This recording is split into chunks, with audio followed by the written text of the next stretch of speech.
Saludos cordiales, estimados representantes, queridos estudiantes. Mi nombre es Fernando Villasís, soy docente de la Unidad Educativa Gran Colombia y el presente video es para socializarles las actividades correspondientes a los días lunes 1 y martes 2 de marzo del 2021. La actividad 1 se titula Escribo una historia. Cuenta tu historia en la segunda hoja de tu libreta, en esa libreta que creamos, ¿sí?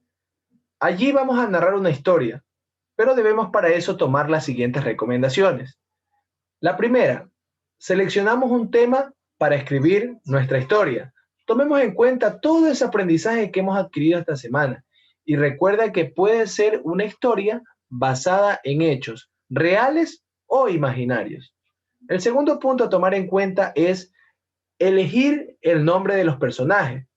Como les decía, esos personajes pueden ser reales o imaginarios, ¿sí? Esos personajes son los que van a participar en nuestra historia.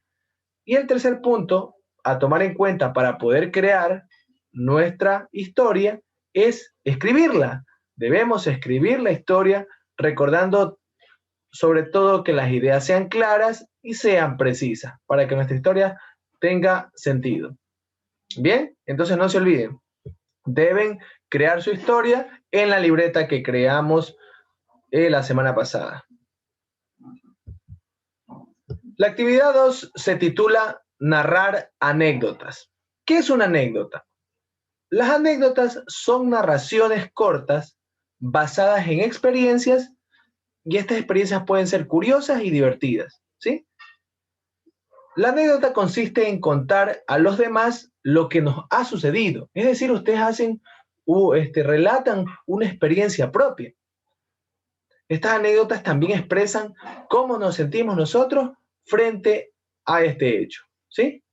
Entonces, tomemos en cuenta este mapa conceptual, este organizador gráfico de las anécdotas y lo vamos a copiar en el cuaderno de lengua y literatura, ¿sí? Este cuadro de las anécdotas se copia en el cuaderno de lengua y literatura.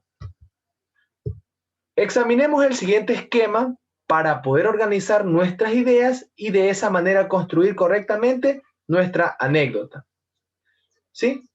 Para relatar mi anécdota, debo tomar en cuenta qué me pasó, es decir, qué me sucedió a mí, cuándo y dónde me pasó esa experiencia, cómo terminó la situación y cómo me sentí frente a esta experiencia, ¿sí?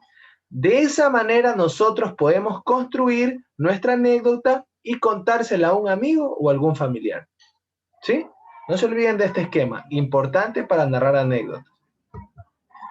Leamos la siguiente anécdota para saber cómo pueden ustedes tomar de ejemplo esta anécdota, ¿ya? En las vacaciones del año pasado, mientras navegábamos con mi familia por el río Napo, nos dimos cuenta de la contaminación del río debido a un derrame de petróleo. La persona que dirigía el bote, de la nacionalidad Shuar, nos contó que cuando sucede esto, muchas comunidades que viven junto al río no pueden pescar, ni lavar la ropa o tomar un baño. Luego de escuchar esto, yo dije en voz alta, qué pena que las personas puedan contaminar los ríos de esa manera y no hacer nada para que no vuelva a pasar. Debería ser responsable y evitar la contaminación.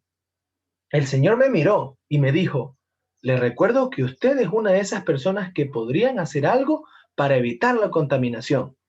Con vergüenza me quedé callado y me puse a pensar en lo que había dicho yo, en la respuesta del Señor y en lo fácil que es no darse cuenta de los daños que causamos y en que todos podemos remediar el daño realizado a la naturaleza. ¿Sí?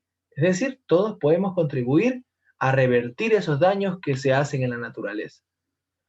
Importante esta anécdota, interesante. Ustedes deben leerla varias veces, practicamos lectura y ustedes se familiarizan cómo es que se puede escribir o relatar una anécdota.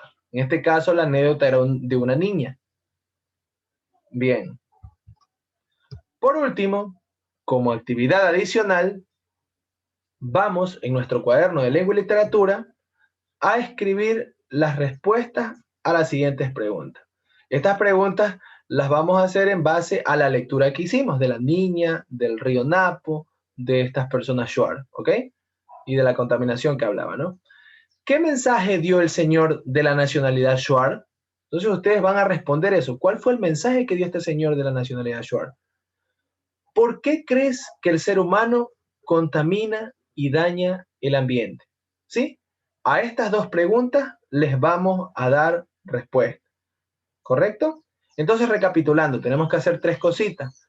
La primera, narrar nuestra historia en la libreta, contarla, escribirla. La segunda es realizar el organizador gráfico. Obviamente después leer en este caso, la historia de la niña. Y por último, la tercera es responder a estas dos preguntas. ¿Sí? Entonces, eso serían las actividades correspondientes a estos días. Les deseo éxito en su realización. Que tengan un excelente inicio de semana.